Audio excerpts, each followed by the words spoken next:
Welcome to this exclusive interview. 5 years since Houthis assassinated, or as my guest puts it, executed the late President Ali Abdullah Saleh. Saleh was an unusual politician and a skilled player in Yemen's political arena. He came to power in 1978 and began perfecting the game of governance and politics in a country dominated by powerful tribes and divided by political doctrines.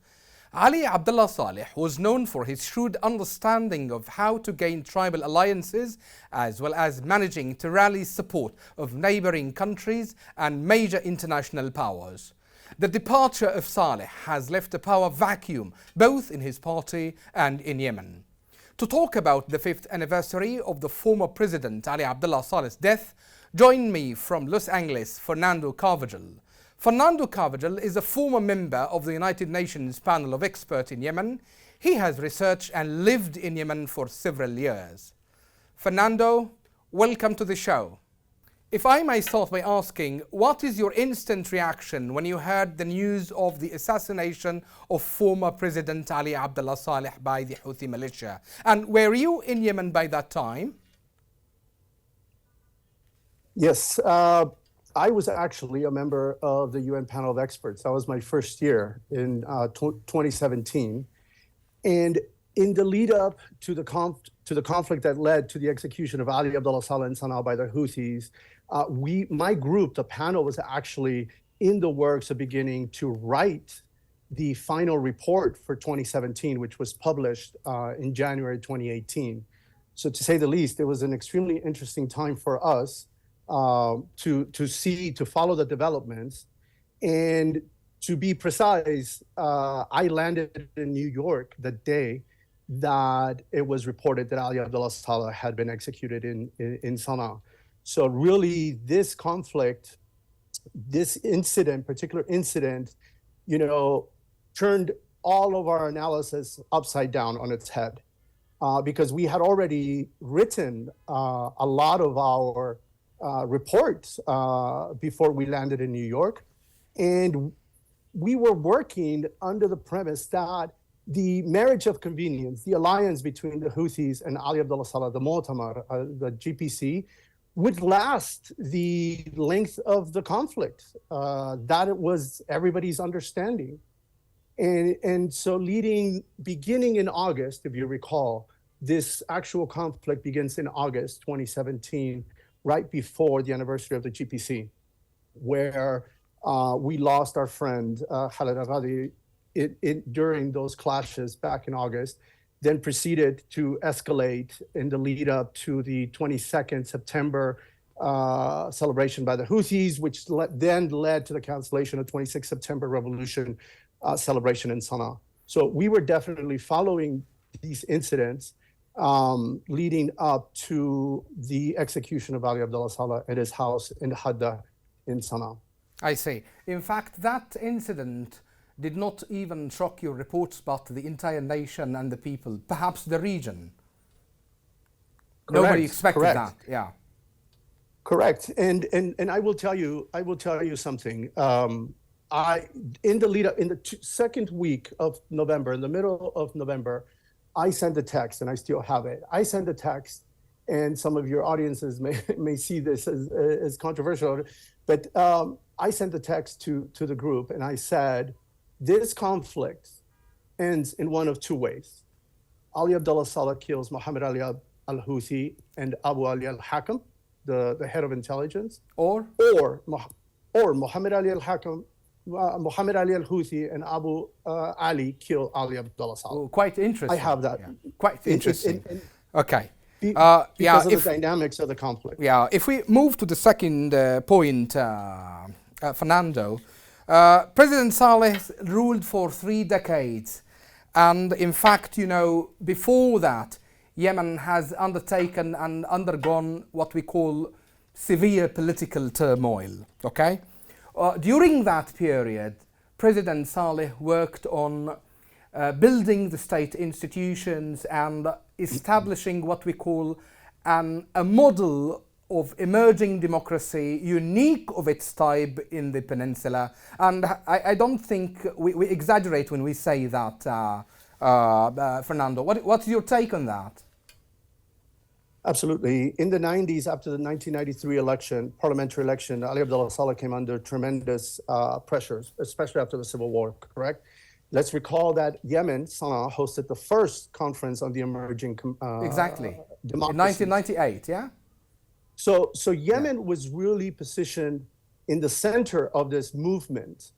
But one of the things we have to consider, and we always have to be conscious of, it's the surrounding environment. Yeah. Right. So many have primarily focused on the primary elections of 1990s and then 2003. But for me, as a researcher, because I was in Yemen from June 2000 on, for me, the discussion on Yemen needs to move to 2006.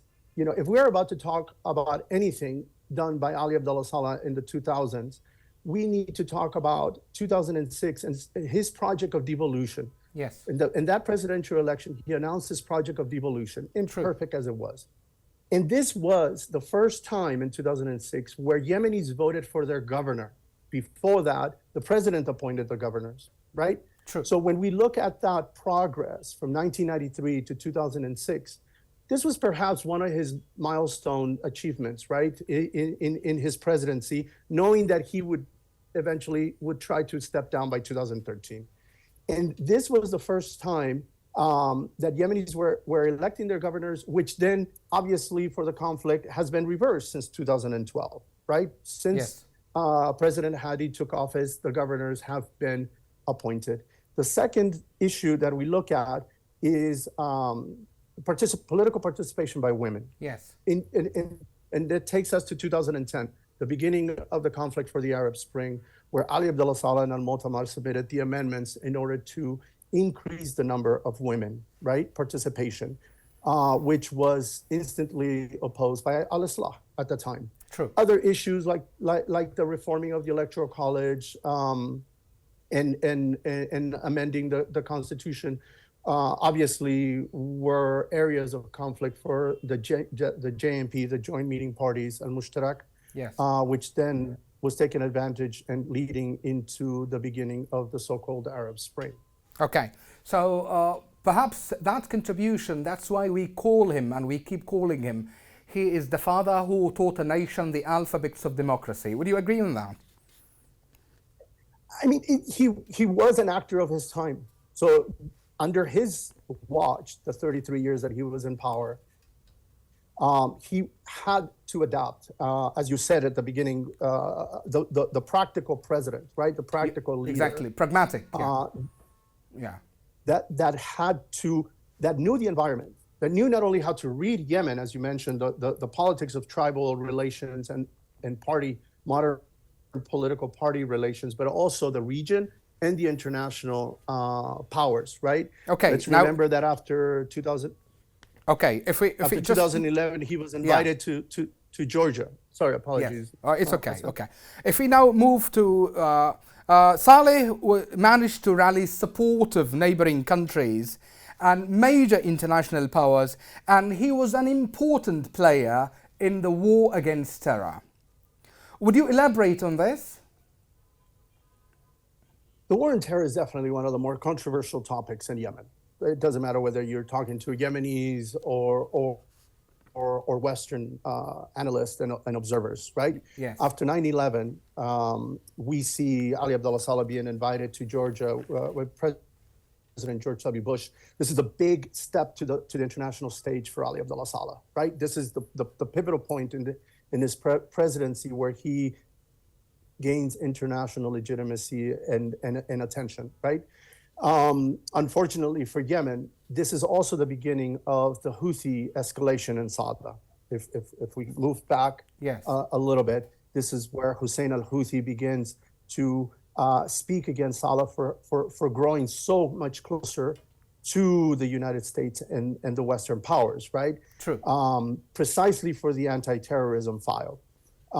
We begin the lead up to Afghanistan and then the formation of Al-Qaeda in the Arabian Peninsula, right? Yes. And so Yemen does become the center for much of what's going on in the war on terror outside of Afghanistan, because of Yemen's strategic location in the peninsula and across from the Horn of Africa, where we had the growth of terrorism in Somalia.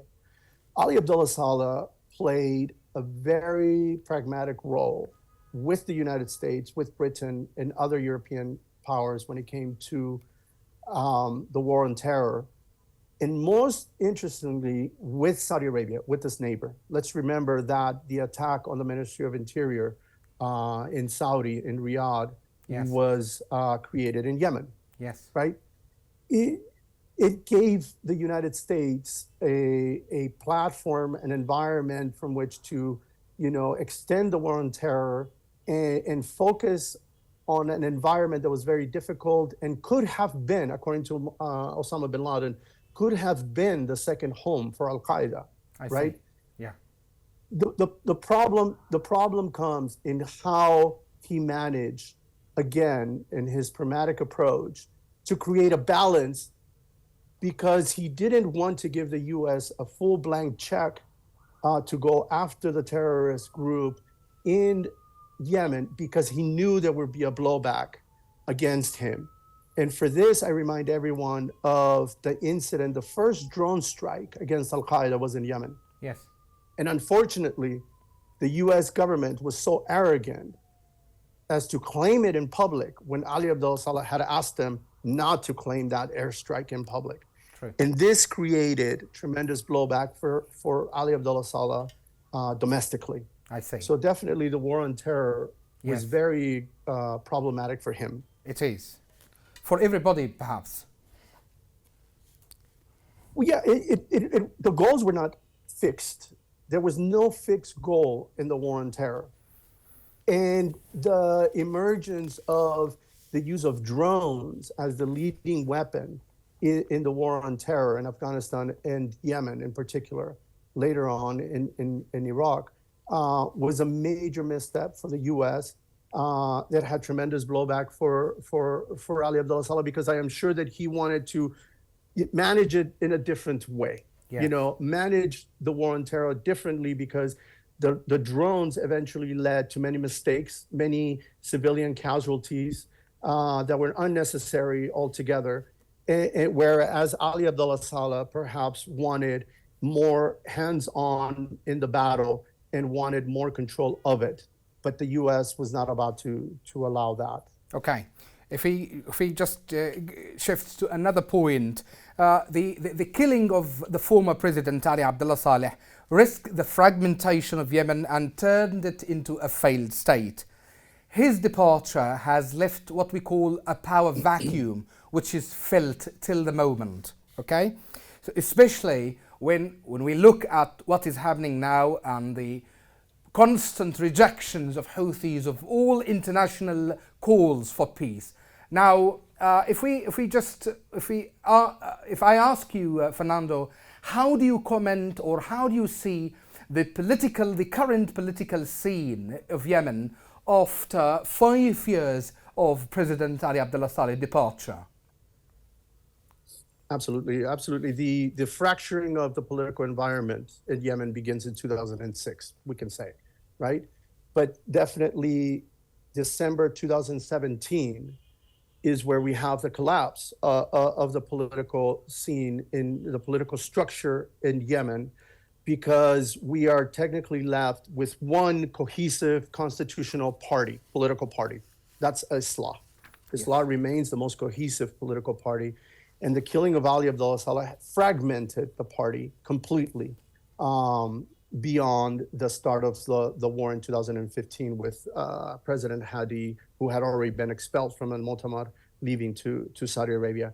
So the execution of Ali Abdullah Saleh really collapses the structure of Al-Mu'tamar, because it was a party that had evolved into a centralized institution with the president as the head of the political party itself.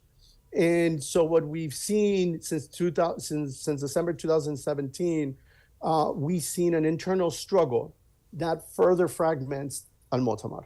When we look at the wider political scene in Yemen, We know that it has been, there is no one individual today that can be a center of gravity, let's say, for political forces. And even worse, there is no group of political leaders who have created a center of gravity for people to rally around, be pragmatic, put some rivalries to the side, and move forward, let's say, against the common enemy, which is the Houthi, we're assuming. The Houthi remained as the central rival for, all the political parties, whether it's Islah, Al-Mu'tamar, the STC, Al-Ishtiraki, the socialists, etc. So I think this is the biggest impact of the execution of Ali Abdullah Saleh and the fragmentation of the GPC. And we see that in the April creation of the Political Leadership Council, there is an effort to create that group that becomes the center of gravity. But after a few months, after 6-9 months, we see how difficult that has been. And we definitely see how the absence of a central figure in Yemeni politics continues to be an obstacle for unity, for unifying the political parties and the military forces against the common enemy. Yeah. So in other words, perhaps Yemenis at this particular juncture of time, they need a leader. Yes, Fernando? Absolutely. I mean, this is Yemeni politics, and people may hate, may love to criticize the 33 years of Ali Abdullah Saleh, but we can't deny the fact that since 1978, he managed to create himself. He was a young man in 1978, but he managed to create himself as a center of gravity for Yemeni politics, which had not existed since, let's say the Imamic era, right? Exactly. But he became the pragmatic, the charismatic leader that Yemen rallied around, whether you hated him as a secularist or otherwise. We can't deny the fact that he became the central figure in politics in Yemen for 33 years. And perhaps with that personal remark about Saleh's leadership skills, we come to the end of this show, Fernando. Thank you so much for your time and your insights. And Yemenis, generations after generations, will remember President Saleh, and they will aspire for a new leader to unite them and just have a kind of outlet from this political turmoil and chaos. Thank you again, Fernando, for your time and insights. And perhaps the debate will go on next time, perhaps on Yemen Today TV. Thank you. Thank you. Thank you. Thank you. So that we come to the end of this interview. Thank you so much for your time.